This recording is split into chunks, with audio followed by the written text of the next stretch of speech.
apparaît. Bonjour, bienvenue à l'association Crin-Blond. Nous allons interviewer la présidente pour vous présenter son association. Je me répète, c'est pas grave.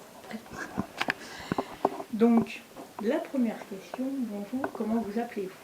Je m'appelle Carole Champy, je ne suis pas la présidente de l'association, je suis la cofondatrice de l'association et la présidente d'honneur. Et la présidente, c'est Geneviève Guillaume, qui n'est pas là parce qu'elle a été accidentée, elle est tombée pendant ce printemps, et depuis, elle a des petits problèmes de cheville, voilà. Donc, elle est avec nous de cœur, certainement. Sûrement.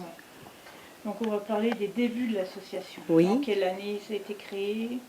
Écoutez, l'équipe actuelle fonctionne depuis 2006. Il y a eu un avant, à partir de la Moselle, qui est une histoire qui s'est terminée en 2005. Mais notre équipe, on a vraiment repris et recréé quasiment l'association en 2006. Dans l'équipe, il y a combien de membres en ce moment?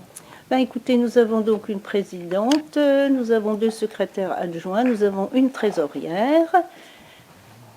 Voilà, et puis c'est tout.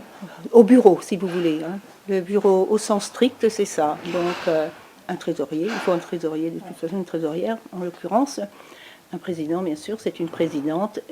Un secrétaire adjoint, une secrétaire adjointe et une secrétaire. Donc 5 personnes qui sont vraiment de façon fixe au bureau. Et depuis l'ouverture, vous avez sauvé combien de chevaux?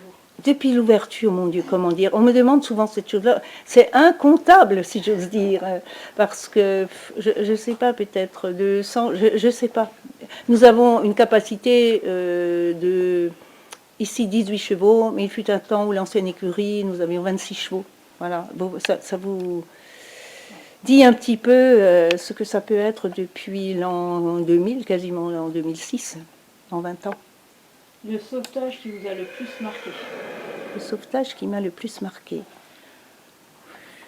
Il y en a quand même beaucoup. Hein. Il y en a. Bon, écoutez, qu'est-ce que je vais vous dire comme sauvetage? C'est peut-être. On va parler du dernier sauvetage qui est celui de Roméo, hein, il y a 2 ans, en février, par un temps glacial. C'est un petit âne qu'on dit âne blanc d'Égypte. Et ce petit âne vivait quasiment dans le froid. Il avait des oreilles pleines de glaçons. Il était appuyé contre un tas de bois et avait 2 misérables tôles au-dessus de la tête. Et il n'arrivait quasiment plus à marcher. Il levait les pattes, les jambes exagérément. Il était complètement frigorifié. Au point où nous pensons qu'il ne s'était pas couché depuis un certain temps. Et lorsqu'il est arrivé ici, dans l'après-midi même, il s'est couché sur la paille et il a vraiment dormi pendant 12 heures. On entendait ses petits ronflements en continu. Et vous l'avez vu aujourd'hui, il nous accompagne partout, il est devenu la mascotte. Mais j'ai rarement vu un cheval dans un état presque gelé, physiquement gelé, avec des glaçons partout. Les drames de l'association, je suppose qu'il y en a eu. Il y a eu beaucoup de drames. Il y a eu des drames en quelque sorte humains parce que ça fait partie des péripéties des associations, avec des trahisons. C'est vraiment des choses qu'on vit très très gravement.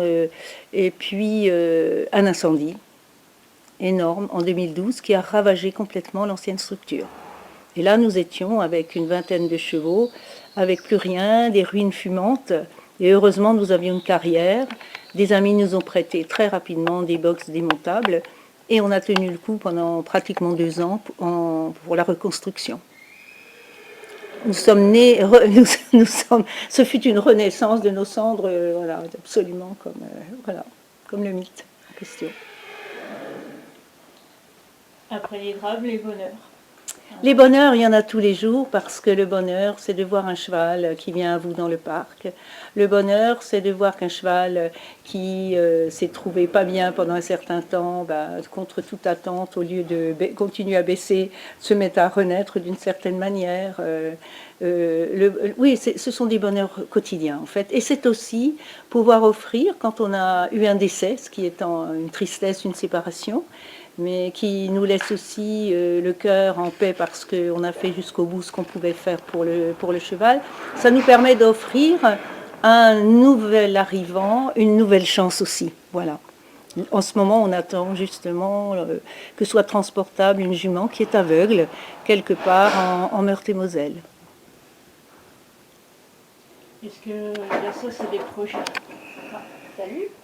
Ben, nous avons des projets, chaque année nous avons un projet culturel puisque nous avons également un petit centre culturel où nous essayons d'ouvrir le public à la beauté de l'art en particulier, parce qu'il nous semble que la beauté sauve le monde et que l'accès à l'art peut être d'une grande consolation par les temps difficiles individuellement, mais les temps difficiles aussi collectivement, comme on pourra les vivre peut-être dans l'année qui vient. Et les chevaux nous permettent justement de faire le pont entre la culture et eux, parce qu'on part d'un concret, d'une présence chaleureuse au sens physique du terme, qui ouvre, dilate le cœur des gens et les rend à ce moment-là disponibles à recevoir la culture. Les besoins de la sauce. Alors, on a beaucoup de besoins. On aurait besoin de pouvoir pérenniser un emploi stable. Ça, ce serait vraiment important et c'est le budget qui nous manque depuis toujours. Nous avons actuellement une personne, Élodie, qui serait totalement apte. C'est quelqu'un qui a un petit handicap qui fait qu'elle ne peut plus monter 5-6 chevaux par jour dans un club équestre, mais elle serait parfaite ici. Ce qui serait bien, c'est un emploi stable parce que les chevaux ont besoin aussi d'une certaine stabilité, ne pas avoir tout le temps un changement d'humain autour d'eux et d'avoir en fait un pôle sûr, que je suis actuellement. Mais comme j'approche les 77 ans, je dois penser aussi à l'avenir après moi. Et ce serait vraiment une personne qui serait capable de tenir l'écurie. Là, c'est l'un des petits jumeaux. Hein. Il s'appelle Tigrou. Puis il est extrêmement curieux, et puis c'est une vedette. Hein. Voilà. Bah, moi j'ai fini les questions. Vous n'avez plus de questions? Alors il nous faut des sous, bien sûr. Oui. On a besoin de dons, de bénévoles, notamment. On aurait besoin de bénévoles, des hommes avec des bras un peu costauds, parce que c'est là, on a parfois besoin de bricolage, et voilà. On fait un appel aux bénévoles. Mais surtout, on aimerait que l'État prenne conscience que dans les associations qui ont en charge de l'humain, ou du vivant animal, on a absolument besoin de stabilité et d'un soutien, d'une aide. On ne veut pas tout obtenir de l'État, mais un soutien afin que le tissu associatif ne meure pas.